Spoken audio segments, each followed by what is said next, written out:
Wrigley Building, Chicago. And now, in cooperation with police and federal law enforcement departments throughout the United States, Wrigley's Spearmint Gum, the refreshing, delicious treat that gives you chewing enjoyment, presents for your listening enjoyment, Gang Busters. For chewing enjoyment plus long-lasting refreshment, treat yourself to Wrigley's Spearmint Chewing Gum. The lively, full-bodied flavor cools your mouth and freshens your taste. The pleasant chewing helps keep your throat moist and adds enjoyment to whatever you're doing. So always keep a package of Wrigley's Spearmint Chewing Gum handy. Enjoy it often, every day, as millions do. Gang Busters, the only national program that brings you authentic police case histories, has asked Mr. John J. Mahan, Assistant Prosecuting Attorney, Cuyahoga County, Cleveland, Ohio, to narrate by proxy tonight's case. Mr. Mahan. Thank you, and good evening, Gang Busters listeners. In some modern fiction, we meet criminals whose stories are breathtaking, even romantic. The story of George Ross, however, is fact, not fiction, and it's the cold, ruthless story of a killer. Strangely enough, we begin tonight's case with a comparatively minor infraction of the law, when in the city of Cleveland, Ohio, on December 8, 1951, he didn't see a traffic light, nor the officer handling the Christmas crowd.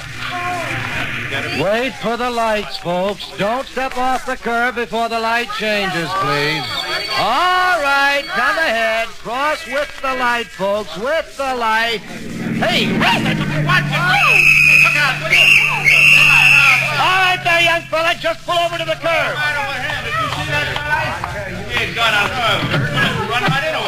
You know you went through that light, young fella? I was signaling, too. I'm sorry, officer. Out of state, huh? I see you got a California license. Yes, I have. Well, let's see your registration and driver's license. Certainly, officer. I'm awfully sorry about that light. I guess I was just...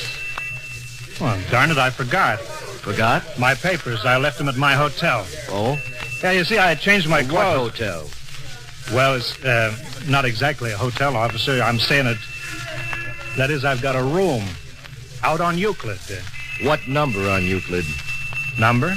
Street number. You know where you're staying, don't you? Sure I do. I just... A little mixed up, I guess. Christmas rush and all. I'll tell you what, young man. We'll just drive out to this rooming house and look at your registration and license, okay? You mean you want to go way out there? Won't hurt. Hey, Red, take over, will you? I'll phone in later. Right, sir. Now, officer? Mm-hmm. You drive, son. Now.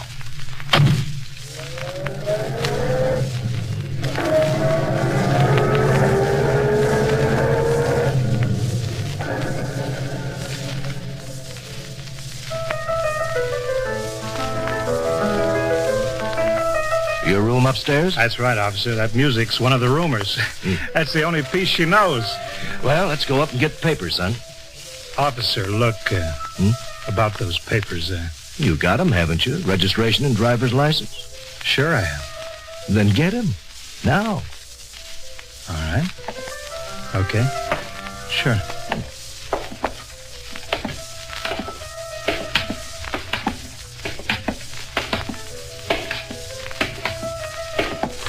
Okay, copper, you asked for it.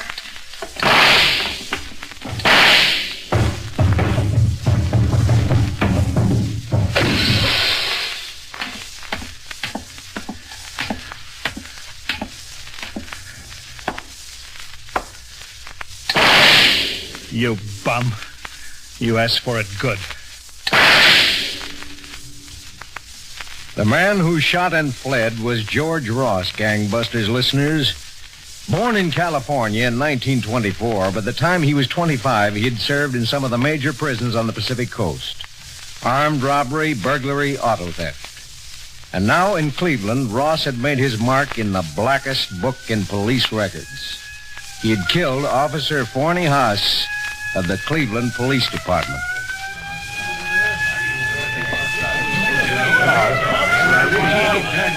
Clear those people away from the front of the house, will you, Lewis? And shut that front door. Right, Dan. All right, folks. Come on now. The show's over. Move along now, will you? Will you move along? Jack, sit and move it, will you? The captain get back in? He had to go out and make the notification. It's the worst part of his job. What kind of a world is this, Dan? A cop, good cop, directing traffic on a corner, and he ends up with 3 slugs in him. What kind of a job is it? Cops? Sometimes I think it's rotten. Want to quit, Lewis? You know what I want, Dan. I know. I want to get the stinking rat that killed Haas. So do I. Now, let's see where we start, shall we? It looks like Haas's gun is missing. The killer might have grabbed it. There's signs of a struggle. What about the car with the California plates? Landlady says it's his. It's listed. Stolen in San Francisco. Belongs to a woman named Henley's. Any identification? Yeah, fairly complete. The desk gave it to me when I phoned in. I think our boy's named Ross. George Ross. They think? And they're pretty sure. He and another guy pulled a whole string of jobs out west. They got his partner, but Ross got away. Now, where do we stand, Dan? We know he's got a gun. We know he took off from here on foot. Yeah, that's about all we know so far. Except his name is probably George Ross. Yeah, and one thing more. What? He's a cop killer.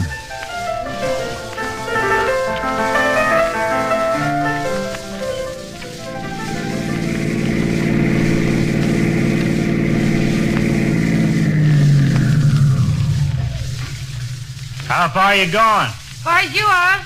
Okay to get in? I thought you were a hitchhiker. I am. Yeah, but a dame, I can't take you, sorry. Now you got rules against dames? Oh, I just... Look, mister, give me a break, will you? It's cold standing out here. Please? Shut the door.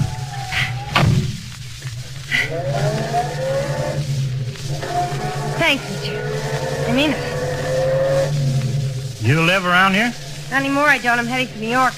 Yeah? Surprised you, huh? When you saw I was a girl? I guess so. You're not sore or anything. It's okay. Where are we, do you know? Don't you? This is West Virginia. Oh, Town back a ways is Fairmont. You must have passed through it. yeah, I guess I did. You're from Cleveland, huh? What? On your car, the Ohio license and the name of the car dealer. Pretty smart girl. I got to be. By the way, the name's Laura. Mine's George. Where are you going, George? New York, maybe. I haven't decided. That surprise you?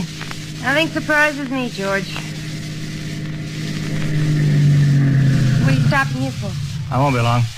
Just a store. Doesn't even look like they got a gas pump. Wait here a second, okay? You afraid I'll steal your car?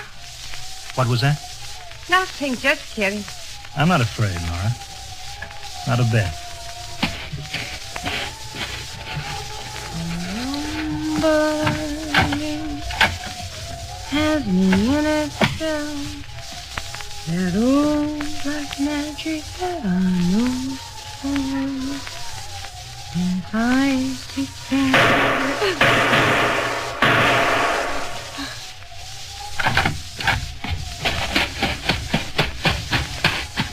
What happened? Shut up.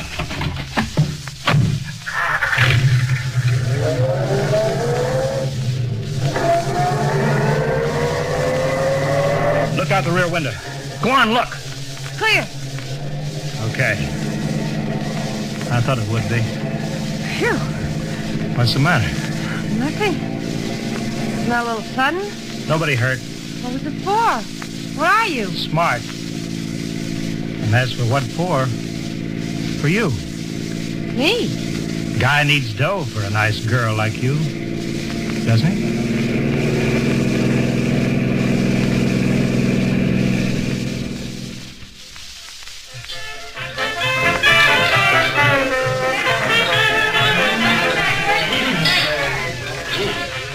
Want more coffee, Lewis? Oh, I'm okay, Dan. I guess I don't feel like much. Me too. I've been to a lot of funerals. Every time it's a cop, I don't know, I get a funny feeling. I keep thinking how it might be me. Yeah.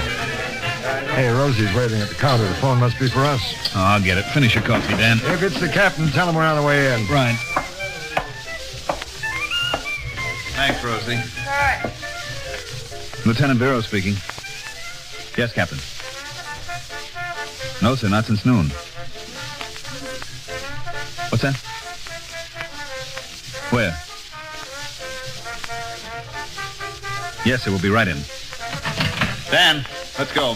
Something break? Come on, I'll tell you in the car. Here, Rosie, tell Edna to keep the change. That was the captain, all right. So I figured. Hop in, I'll drive. He's been on the phone with a town in West Virginia. About Ross? Plenty. Better switch on the siren, Dan. Captain says don't stall around. West Virginia, huh? He tried to stick up a country store just outside a town called Fairmont. I think that's the name. Never heard of it. Anybody hurt? Nobody, but it was Ross, all right. He dropped the cop's gun. Houses? Yeah, hostage. Then he got away.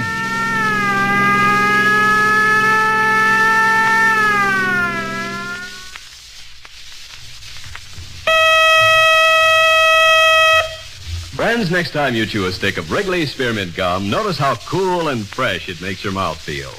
That's because Wrigley's Spearmint Gum has lots of lively, refreshing flavor in every stick. The minute you sink your teeth in, that cooling flavor begins to freshen your taste and relieve that hot, dry feeling in your throat. It sweetens the breath, too. Millions of people carry Wrigley's Spearmint Gum with them wherever they go, for quick, long-lasting refreshment and for real chewing enjoyment. Next time you're at the store, get some Wrigley's Spearmint Chewing Gum. Enjoy its refreshing flavor and good, pleasant chewing often every day. Remember, that's Wrigley's Spearmint Chewing Gum. Healthful, refreshing, delicious. Now, back to Gangbusters and Mr. John J. Mahan, Assistant Prosecuting Attorney, Cuyahoga County, Cleveland, Ohio. All over the country, Gangbusters listeners, police and other law enforcement officers keep lists of wanted men. When a man's a killer who shoots without reason or warning, his name heads the list. So as George Ross made his way east from Cleveland, crossing over the Shenandoah Mountains into Maryland, he was one of the country's most wanted men. Are we ever going to stop? Riding all night. What's the matter? Don't you like my company? Told you I'm tired. We must be getting close to Baltimore. There's a clearing up ahead. Look okay? Like nothing. That's the general idea. Those lights in the sky must be Baltimore. Go on, open the door. Let's get some air. Cold. Feels good. Will I see you again, Laura? You what? What do you mean? I can't go into the city, kid. I can't take a chance. Something did happen back at that store. Nobody said that. You know something? I don't get you at all. Oh? Why not? I can't tell if you're in real trouble or not. Now, look, there's no trouble. The car is hot, that's all. Stolen? Sure, don't look so surprised. I'll bet you've been in lots of them. Crazy, you know? How'll I get into Baltimore? Hitch. There's traffic on the road back there. What about you? Why? What? Because I care, that's why. Will you be okay? Don't you think I will? Yeah. I guess you will at that. Got any dough? $7. Okay. Here's 10 more. When you get to Baltimore, get a room at the Winthrop Hotel. You got that? What for? You just listen to me. Get a room, get some sleep. You look like you need it. I do. Okay, then stay there till I phone for you. Got that? What about after? You phone and then what? I'll make plans, kid. Big plans. I'll work on them all day. This is nuts, you know that? That's nuts. Sure. I'll call you tonight.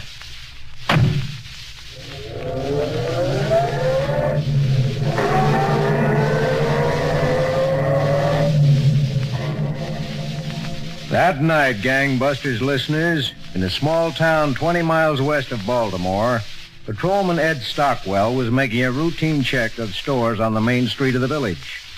In front of a closed gas station on the corner, he noticed a car with an Ohio license parked at the curb. Patrolman Stockwell walked over to the car and directed the beam of his flashlight inside. Hey there, you. Open up. Huh? What's wrong? In trouble, son? No, sir. It's pretty cold to be sleeping out in the car. Well, I had a long drive, officer. I was just taking a little nap. From Ohio, are you? Yes, sir. Sorry if it was wrong to park here this time of night. I thought it'd be okay. No harm done, I guess. Let's see your registration. What? Just going by the book, son. Registration and driver's license. Okay. Okay. Sure. Stop!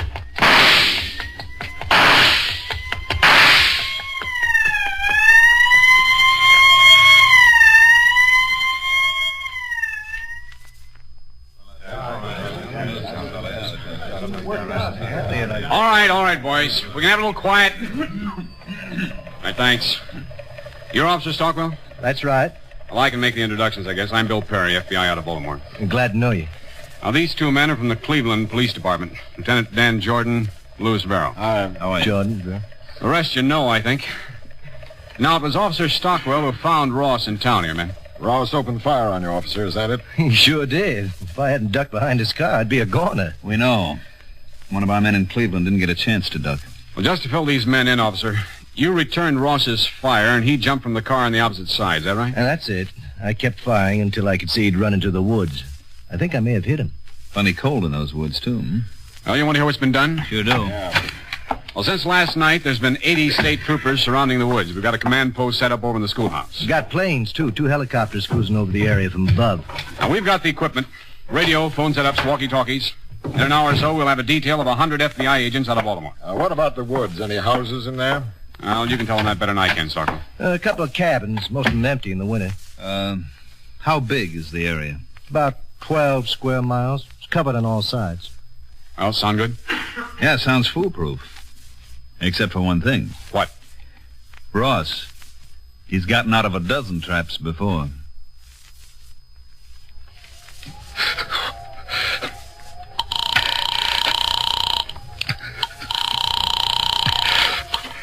Hello? Laura, this is George. I know. Listen, kid, you gotta help me. I was in the woods all night. I got cold, Laura. Awful cold. Where are you now? In a house that's empty. I found a dirt road out of the woods. I had to get to a phone, Laura. Listen, I'm cold. I can't help you, George. I bought a bus ticket back home. Laura, you got to. They even got helicopters out looking for me. You promised, Laura, I need help. I read the papers, George. What? You're a killer. I can't help you at all. Laura! Laura, no!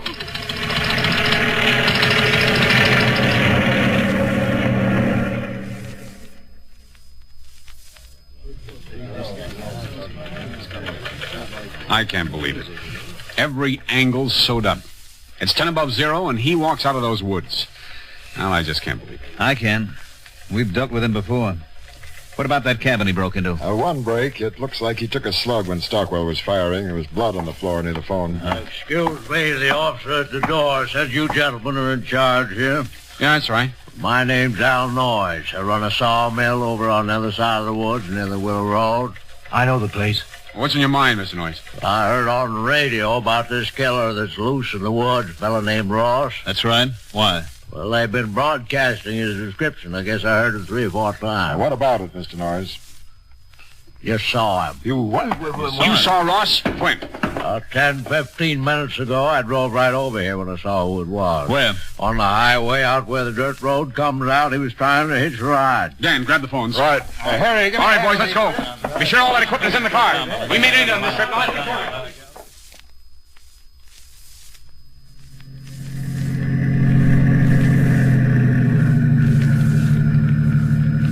How far now, Mr. Noyes?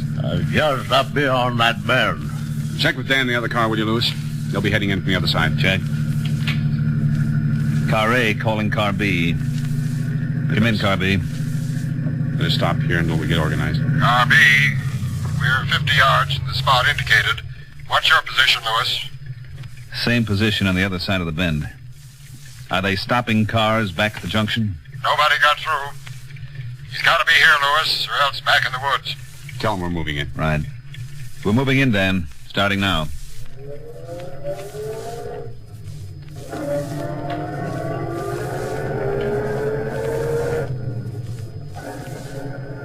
See anything? No, not yet. There he is. See, right there by the side, just where he was before. All right. Now, you stay in the car, Mr. Noyes, and keep your head down. Yes, sir, I don't want to get shot. You close enough, Lewis? Yeah, I think so. There's Dan and Stockwell closing in from the other end. Okay, then. Here we go.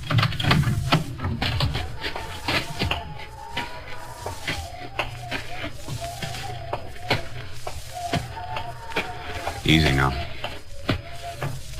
He doesn't see us.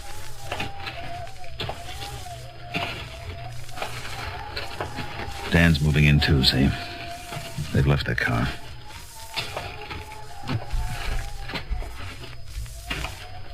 Easy. He's looking up. Put your hands in the air! Reach, Ross! You make a move and we'll kill you. You hear that? Don't shoot. You don't have to shoot. Watch him now. Ross? Yeah, I'm Ross.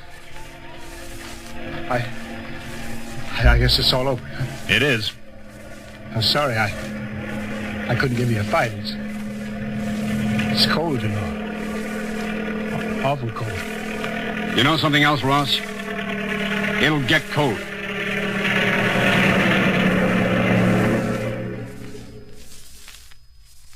George Ross was rushed to the Federal Building in Baltimore, Gangbusters listeners, and later, under heavy guard, he was returned to Cleveland for trial. There, on February 20th, 1952, in the Court of Common Pleas, Cuyahoga County, Judge Edward Blythen presiding, a jury found him guilty of murder in the first degree. On the night of January 16th, 1953, at Ohio State Penitentiary, George Ross met death in the electric chair.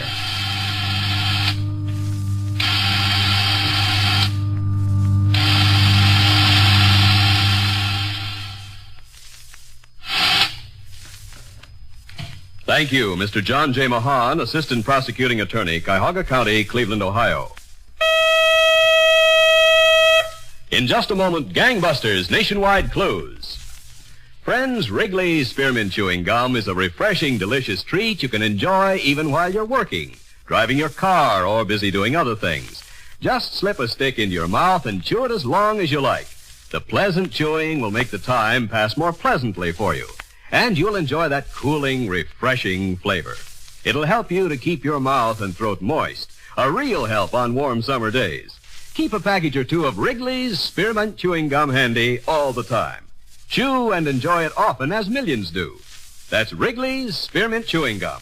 Healthful, refreshing, delicious. And now, Gangbusters Nationwide Clues, broadcast every week to assist American police in their war against the underworld. Attention all citizens, be on the lookout for Max Heimovitz, wanted by the FBI for unlawful flight to avoid prosecution for the crime of murder. Listen carefully to his official description. Max Heimovitz, age 38, 5 feet 6 inches, 170 pounds, stocky build, dark brown hair, blue eyes, dark complexion, may seek work as a jewelry salesman or a diamond setter. This man has a dagger tattooed on front of left thigh and a 2-inch scar over left eyebrow. Caution, he may be armed and should be considered dangerous. Extreme caution should be exercised in effecting his apprehension.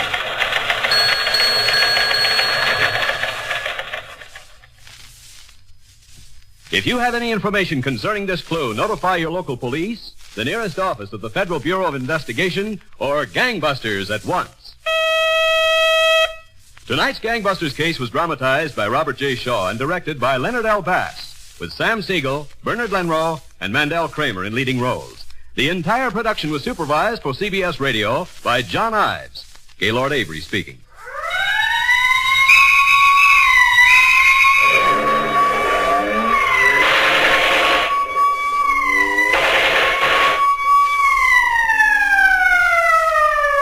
Gangbusters, a production of CBS Radio in cooperation with Phillips H. Lord, is brought to you each week, same time, same station, by Wrigley's Spearmint Chewing Gum, the refreshing, delicious treat you can enjoy even while you're busy. This is the CBS Radio Network. Boston Blackie, tonight at 9 over WBBM. Listen and enjoy 30 minutes of adventure at its very best every Monday, Wednesday, and Friday. And Bold Venture, heard every Tuesday and Thursday at 9. It's drama and thrills, and it's waiting for you at the 780 spot on your radio dial. Remember, that's tonight at 9 for Boston Blackie. Don't miss it. This is the WBBM Air Theater, Wrigley Building, Chicago.